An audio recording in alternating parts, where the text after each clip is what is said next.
Hello hi అందరికీ. ఈరోజు special ఏంటంటే చామగడ్డ పులుసు. ఇది నేను ఎలా చేస్తానో మీకు చూపిస్తాను ఈరోజు.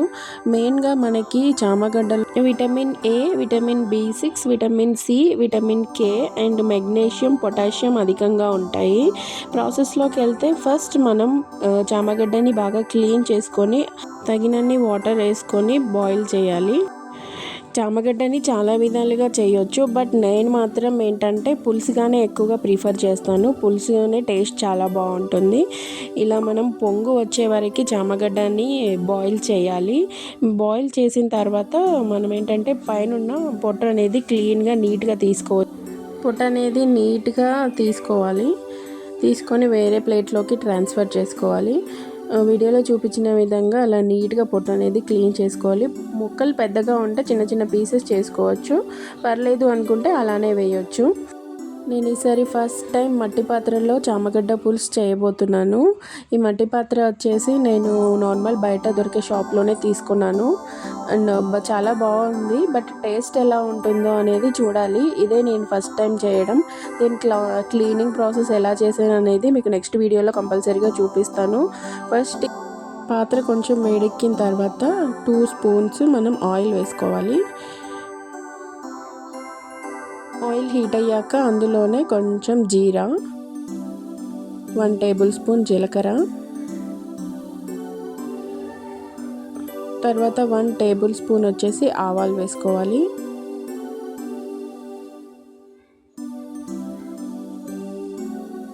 అందులోనే 2 పచ్చిమిర్చి వేసిన తర్వాత కొంచెం వేగనివ్వాలి.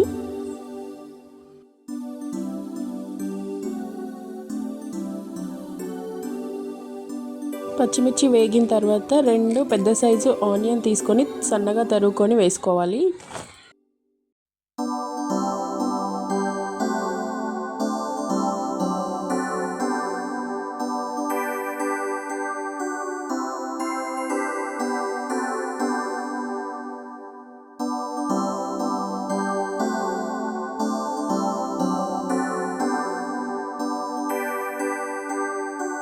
ఆనియన్స్ మంచి గోల్డెన్ కలర్ రావడానికి 1 టేబుల్ స్పూన్ సాల్ట్ యాడ్ చేసుకోవాలి.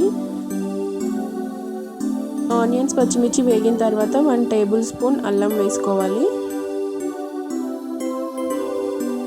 కొంచెం వేయించిన తర్వాత అందులోనే 1 టేబుల్ స్పూన్ పసుపు యాడ్ చేసుకోవాలి. అల్లం పసుపు మంచిగా వేగిన తర్వాత చామగడ్డలని యాడ్ చేసుకోవాలి. యాడ్ చేసుకొని మంచిగా కలుపుకోవాలి.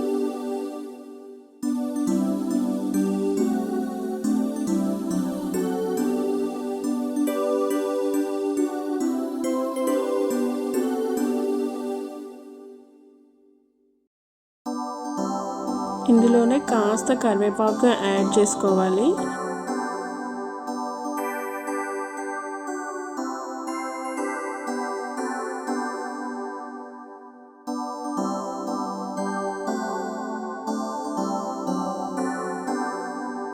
కాసేపు వేగిన తర్వాత 2 టేబుల్ స్పూన్ కారం యాడ్ చేసుకోవాలి.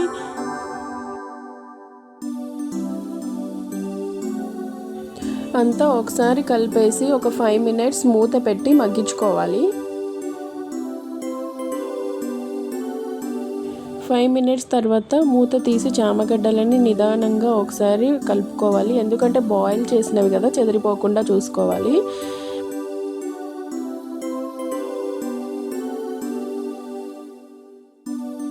ఇలా ఆయిల్ కొంచెం పైకి తేలిన తర్వాత ఏంటంటే మనం చింతపులుసుని యాడ్ చేసుకోవాలి. ఈ చింతపులుసు ఏంటంటే పల్చగానే పోసుకోవాలి. చిక్కగా ఉన్న చింతపులుసుని యాడ్ చేయడం వల్ల ఏంటంటే కర్రీ అనేది ఉడికిపోయి ఇంకా చాలా చిక్కబడిపోతుంది. అందుకని పల్చగా ఉన్న చింతపులుసుని మాత్రమే యాడ్ చేసుకోవాలి.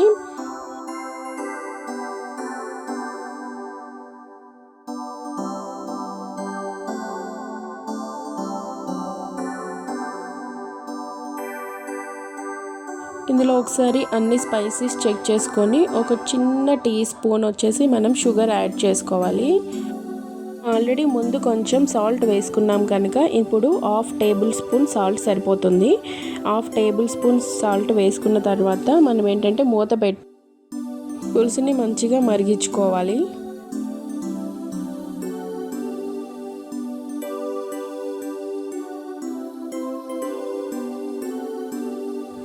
ఇలా పులుసు మంచిగా పైకి పొంగుతున్న టైంలో మనం ఇంట్లో రెడీ చేసుకున్న జీలకర్ర మెంతుల పొడి ఒక 1 టేబుల్ స్పూన్ యాడ్ చేసుకోవాలి.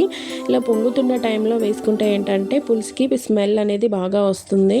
ఇంట్లో రెడీ చేసుకున్నది అయితే చాలా అంటే చాలా బాగుంటుంది. ఇంకా అందులోనే మనం చిక్కదనం కోసం కొంచెం ఇంట్లో రెడీ చేసుకున్న ధనియా పౌడర్ని 1 టేబుల్ స్పూన్ యాడ్ చేసుకోవాలి. 10 నిమిషాల తర్వాత మూత తీసి చూస్తే పులుసు అనేది చిక్కగా అవుతుంది.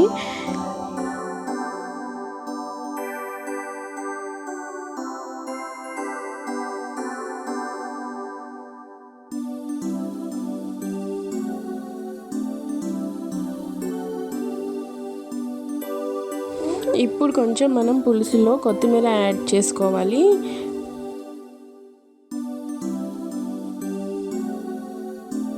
కొత్తిమీర యాడ్ చేసుకున్న తర్వాత ఒక 2 మినిట్స్ పులుసుని కొంచెం దగ్గర పడే వరకు ఉంచితే సరిపోతుంది. పులుసు అనేది ఏంటంటే చిక్కబడిపోతుంది. ఫైనల్గా మనకి యమ్మీగా చామగడ్డ పులుసు రెడీ అయిపోయింది. దీన్ని ఇంకో బౌల్లోకి ట్రాన్స్ఫర్ చేసుకొని మనం సర్వ్ చేసుకుంటే సరిపోతుంది.